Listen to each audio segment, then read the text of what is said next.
नमस्कार स्टूडेंट। आज हम लोग पढ़ने जा रहे हैं यूक्लिड डिवीजन लेमा। यह रियल नंबर का सबसे इम्पोर्टेंट टॉपिक है और एग्जाम के व्यू से सबसे महत्वपूर्ण चैप्टर टॉपिक है। तो हम लोग पढ़ेंगे यूक्लिड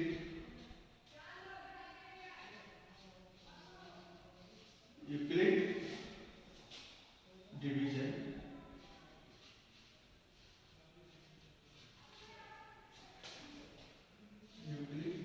लेमा।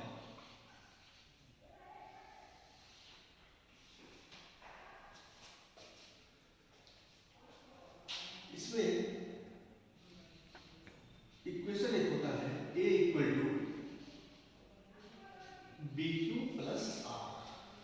ये a equal to B Q plus R, जहां a, b, q और r ये सारे इंटीजर्स हैं और इसका एक कंडीशन दिया हुआ है 0 where 0 smaller than equal r is smaller than b। ये कंडीशन को फॉलो करता है। तो इसको हम अच्छी तरह से समझ लें। पहले यह समझ लें कि हमारा a क्या है, b क्या है, q क्या है और r क्या है। यह आप बहुत पहले पढ़ चुके हैं। देख लो, ये a क्या है? a है डिविडेंड, ये है डिविडेंड। b क्या कहलाता है? डिवाइजर। b कहलाता है आपको डिवाइजर। और q, ये q है क्वोशेंट।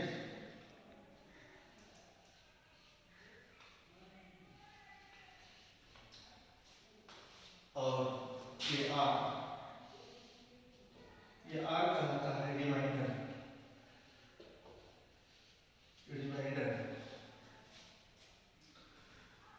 तो आपने पढ़ा है कि डिविडेंड इक्वल टू क्या होता है? डिवाइजर इनटू क्वोशेंट प्लस, ये प्लस है, प्लस रिमाइंडर। तो ये चीज तो समझ में आ गई, ये पहले भी पढ़ चुके हैं। अब हम आपको बताने जा रहे हैं इस कंडीशन, ये कंडीशन क्या है। तो थोड़ा ध्यान से एग्जाम्पल मैं देता हूं आपको, देखो ध्यान से। ए डिविडेंड है, तो ए से ए में डिवाइड करेंगे हम किससे? डिवाइजर से। डिवाइजर क्या है? बी। यहां पे क्या आ जाएगा? क्यू। यहां पे b से q टाइम्स में a में लगाया तो कुछ ना कुछ तो यहां पे एलिमेंट आएगा। इसको सब्ट्रैक्ट करके जो बचता है वो हो गया r। अब और ध्यान से देखो, दूसरा हम एग्जांपल लेते हैं नोडल में।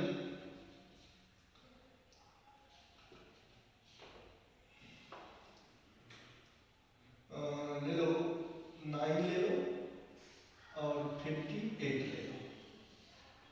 ध्यान से 9 से 58 को 9 का टेबल कहेंगे, जो सबसे नियरेस्ट हो इसके वहां पर ले जाएंगे, कम होना चाहिए। 9 6 का 54, सब्ट्रैक्ट किया, रिमाइंडर बच गया 4। अब देखो ये क्या है हमारा? ये हमारा क्या है? ये a है। और ये क्या है हमारा? ये क्या है? b। और ये क्या है हमारा? r। और ये क्या है? q। तो यहां पर इस कंडीशन में देखो मैच करा के कि कैसा होगा। यहां पे हमको r जो है वह 4 है, 0 से बड़ा है, लेकिन ये r b से क्या है? छोटा है। यहां पे क्या होंगे? 0 छोटा है r से और r छोटा है b से। यहां पे इस कंडीशन को फॉलो करना है, एकदम गौर से देखना है। इक्वल नहीं है, यहाँ पे क्या है, आर 0 के भी इक्वल है, यहाँ पे इक्वल नहीं है, तो इक्वल वाला ही लेते हैं। देख लो, अब दूसरा लेते हैं हम एग्जांपल इसी में, 9 से ही हम डिवाइड करते हैं 54 को, तो 6 बार में ये 54, सब्ट्रैक्ट करेंगे ये क्या बनेगा 0, तो ये हमारा क्या है बी, ये हमारा क्या है ए, और यह हमारा है क्यू, और यह हमारा आर। यहाँ पे आपको क्या लगा, 0 छोटा है आर से, आर इक्वल टू 0 है, आर इक्वल टू 0 है यहाँ पे, तो सॉरी 0 के बराबर है आर, और आर किससे छोटा है 9 से, मतलब 20। यहाँ पे ये कंडीशन आ रहा है, दोनों कंडीशन को देख लीजिए आप ध्यान से। यहाँ पे मैं कह रहा हूँ आर 0 से बड़ा है, यहाँ पे हम कह रहे हैं आर 0 के इक्वल है, ये दोनों हो सकता है। देख रहे हैं यहाँ कंडीशन दिया हुआ है, आर बड़ा है 0 से और बराबर है 0 के, लेकिन आर हमेशा छोटा होता है बी से। देख लो दोनों कंडीशन को, इसमें भी आर क्या है बी से छोटा है, आर क्या है बी से छोटा है, मतलब आर इज ऑलवेज स्मॉलर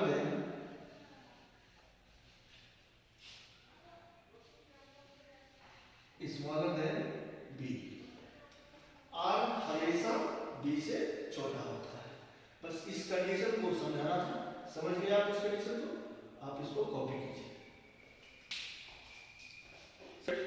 अब हम सीखेंगे यूक्लिड डिवीजन लेमा का यूज करके हम 2 या 2 से ज्यादा इंटीजर के बीच का एचसीएफ निकालेंगे।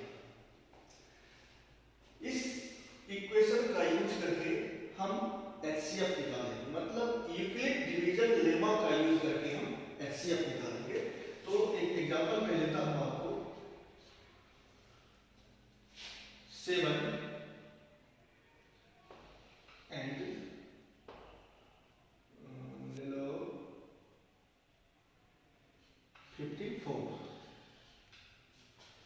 7 और 54 का एचसीएफ निकालना है, एचसीएफ ऑफ 7 एंड 54, वो हम यूक्लिड डिवीजन लेवल का यूज करके निकालेंगे। तो इसमें ध्यान देना है, जैसे हम लॉग डिवीजन मेथड से हम एचसीएफ निकालते थे, उसको ध्यान रखना है। तो देखो 7 से हम डिवाइड करेंगे 54, एकदम ध्यान से देखो कितने बार में लगेगा 7 बार, ये हो गया 49, सब्ट्रैक्ट करेंगे तो क्या बचेगा यहाँ पे 5। तो 54 क्या है डिविडेंड, डिविडेंड इक्वल टू क्या होता है divisor into quotient plus reminder.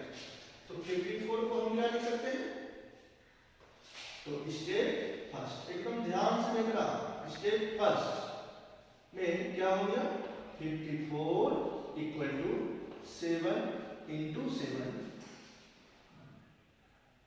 Divisor into percent plus remainder. लेकिन ये कैसे लिखा, ये किसने रोल दिया, यूक्लिड, यह यूक्लिड डिवीजन लेमा है, तो हम यहां पर लिख देंगे by Euclid division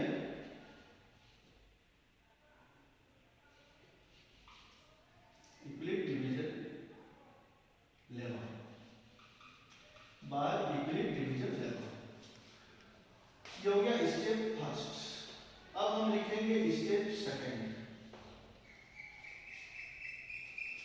step second फिर इसको क्या करेंगे 5, फिर 54 के जगह पे कौन चला आएगा 7, यहाँ 7 लगाएंगे, फिर कितने बार लगेगा 1 बार, तो क्या हो जाएगा रिमाइंडर क्या बचेगा 2। देखो पहले स्टेप में 54 है। सेकेंड स्टेप में 54 का जगह कौन ले रखा है? 7। तो 54 के जगह पे हम लिखेंगे 7। 7 इक्वल टू क्या हो जाएगा? यहाँ पर डिवाइडर क्या है? 5 इंटू 1 प्लस 2, ये हो जाएगा आपको 5 इंटू 1 प्लस 2। फिर किसके द्वारा हमने लिखा? यूक्लिड डिवीजन लेवा के। अब देखो यह स्टेप कब तक लिखते रहेंगे? जब तक कि रिमाइंडर 0 नहीं आ जाए। जब तक रिमाइंडर 0 नहीं आएगा तब तक लिखेंगे। फिर इस 2 को ऐसे लिखेंगे। फिर कौन चलाएगा? 5। 2 से 2 बार, यहाँ पे 4 आ गया, यहाँ पे 1 आ गया। फिर देखो 7 के जगह पे अब कौन चलाया है? 5। अब लिखेंगे स्टेप थर्ड। 7 के जगह लिखेंगे 5। 5 इक्वल टू 5 यहाँ पर क्या है? डिविडेंड है, तो divider into quotient plus remainder, तो क्या हो गई? 2 इंटू 2 प्लस 1। फिर बाय यूक्लिड डिवीजन लेवा। फिर रिमाइंडर 1 आ गया, रिमाइंडर 0 नहीं आया। फिर 1, फिर यहाँ पे आ जाएगा 2। 1 से 2 बार में ये रिमाइंडर 0 आ गया। रिमाइंडर जब 0 आ गया तो अब यहाँ पर रुक जाएंगे। अब हम लिखेंगे स्टेप 4। स्टेप 4। स्टेप 4 में क्या हो जाएगा? 5 के जगह पर कौन चला है? 2। यहाँ पर लिखेंगे 2 equal to 1 into 2 plus 0।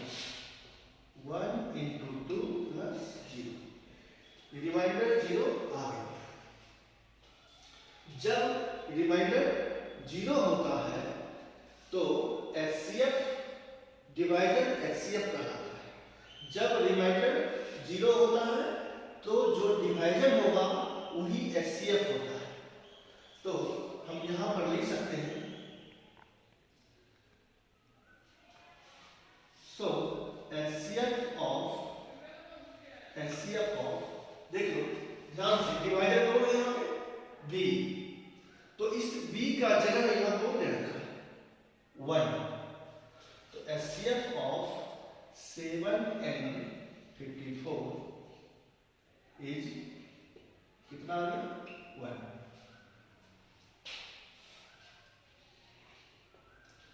We can say that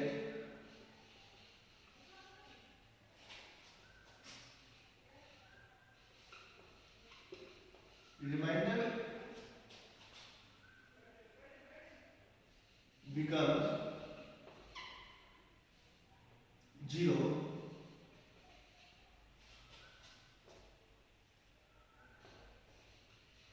then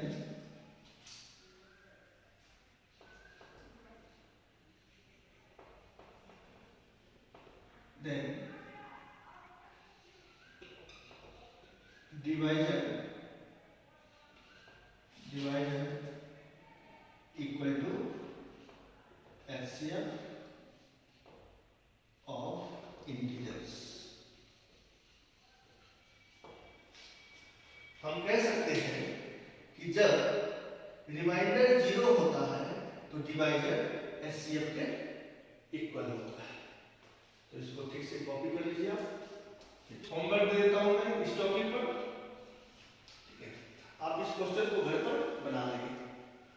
homework है तो एक बात आप ध्यान रखना, जब रिमाइंडर 0 होगा तो डिवाइजर HCF के बराबर होता है। जब रिमाइंडर 0 होगा तो डिवाइजर HCF के बराबर होता है।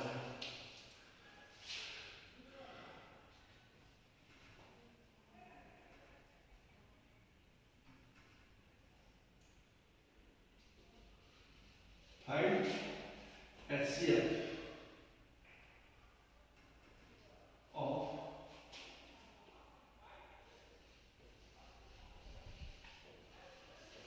following integers by Euclid division lemma. Question है 3 and 13, 15 and 63,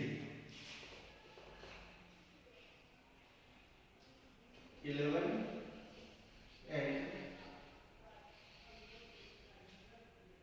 62। ये क्वेश्चन आप घर पे कर लेंगे, ये होमवर्क है, इसको आप नोट कर लें। क्वेश्चन है, क्वेश्चन को अच्छी तरह से पढ़ना है तब समझ में आएगा question. Prove that one of every 3 consecutive positive integers. इसका मतलब क्या होगा? 3 कंसेक्यूटिव मीन्स लगातार, 3 कंसेक्यूटिव इंटीजर का एक, मतलब 3 कंसेक्यूटिव इंटीजर में से कोई एक is divisible by 3।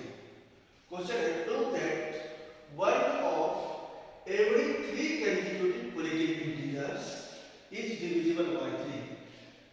मुझे प्रूव करना है कि 3 पॉजिटिव इंटीजर में से एक 3 से डिविजिबल होना चाहिए। 3 पॉजिटिव इंटीजर दिया हुआ है, उसमें से कोई भी एक 3 से डिविजिबल होना चाहिए, ये प्रूव करना है। तो इसको भी प्रूव करने के लिए हम यूक्लिड डिवीजन लेमा को याद करेंगे। तो सबसे पहले हम विचार करते हैं डिविजिबल। देखो ध्यान से, डिविजिबल बाय 3, कोई भी नंबर 3 से डिविजिबल है, 5 से डिविजिबल है, 2 से डिविजिबल है, तो 3, 5 तो क्या कहलाएगा? डिवाइजर कहलाएगा। अब देख लो 15 ये 5 से डिविजिबल है, तो 5 कहाँ होगा? क्या ये 5 क्या कर रहा है? डिवाइजर कर रहा है। 9 3 से डिविजिबल है, तो 3 कहाँ होगा? डिवाइजर में। तो सॉल्यूशन लिखेंगे, we know that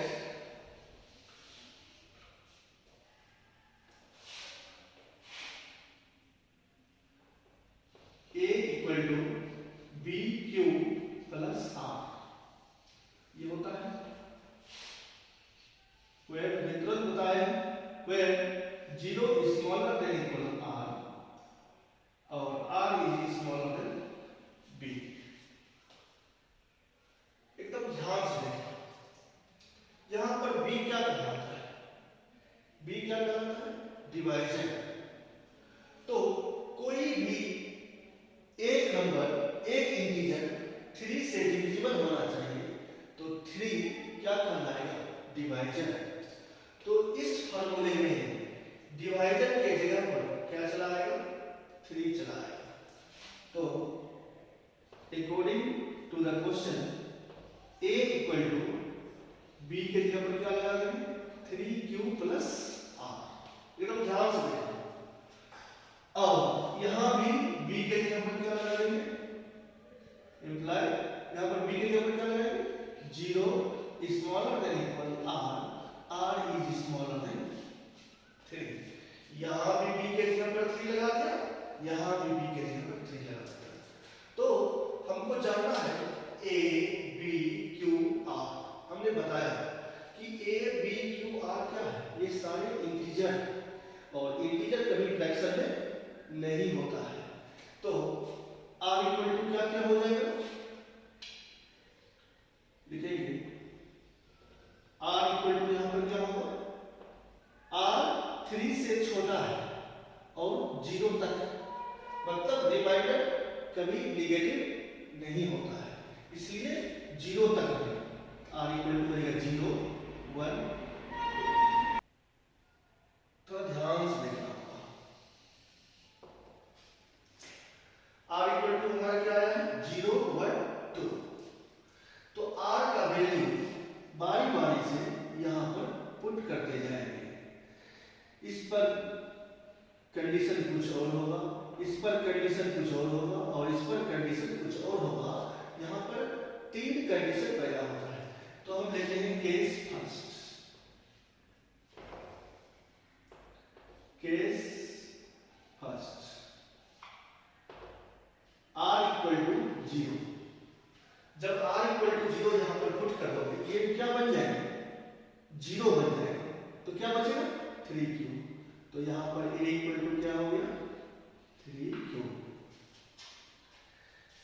next case second में हम r इक्वल टू क्या पुट करेंगे? 1। r equal to 1। तो बताओ a इक्वल टू क्या हो जाएगा? जब r के जगह पर 1 लगाओगे तो a इक्वल टू क्या हो जाएगा? 3q plus 1। अब आता हूं केस थर्ड। r का तीसरा वैल्यू क्या है? 2। जब r के जगह पे आप 2 लगाओगे, r के जगह पर 2 लगाओगे तो ये क्या बन जाएगा? a equal to 3q plus 2। ठीक है।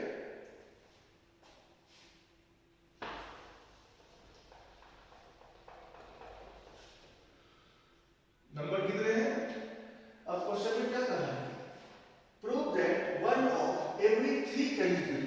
तो 3 कंसेक्यूटिव इंटीजर मुझे दिया हुआ नहीं है, तो इसको हम मुझे एज्यूम करना होगा। यहां पर करो,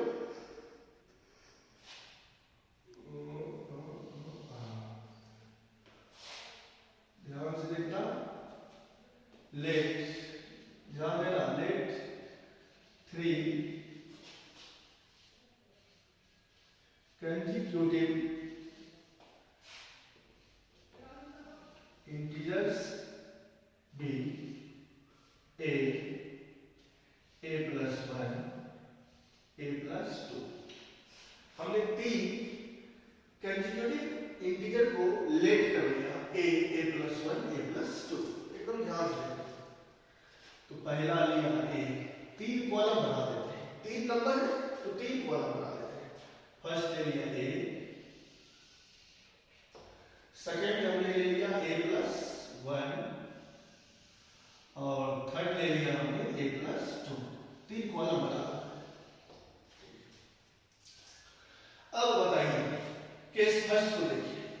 a इक्वल टू क्या है? 3q। ध्यान से देखो, a इक्वल टू 3q है, तो a के जगह पे लगा दो 3q।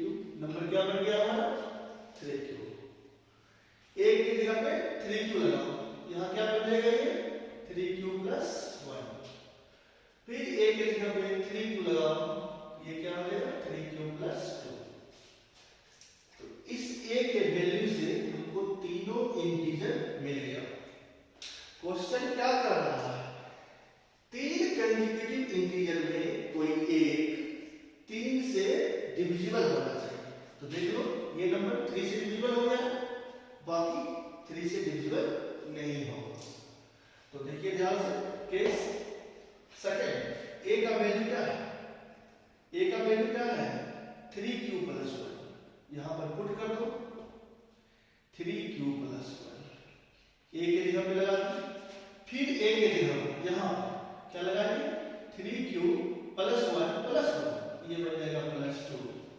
फिर a के जगह पर क्या लगाएंगे? 3q प्लस 1 प्लस 2, ये क्या बन जाएगा? 3q plus 3। एकदम ध्यान से देखना। फिर नेक्स्ट देखो ध्यान से, यहां पर 3 के मल्टीपल में ये आ गया 3q, 3 से डिविजिबल होगा। इस जगह से 3 कॉमन आएगा। जब 3 कॉमन आ जाएगा तो 3 से डिविजिबल ये भी हो जाएगा। फिर केस थर्ड में हम क्या पुट करेंगे?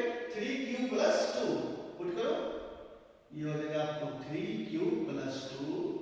यहां पर पुट करेंगे, यहां पर तो क्या होगा? पहले से 1 है तो 1 जुड़ जाएगा, ये क्या हो जाएगा? 3q plus 3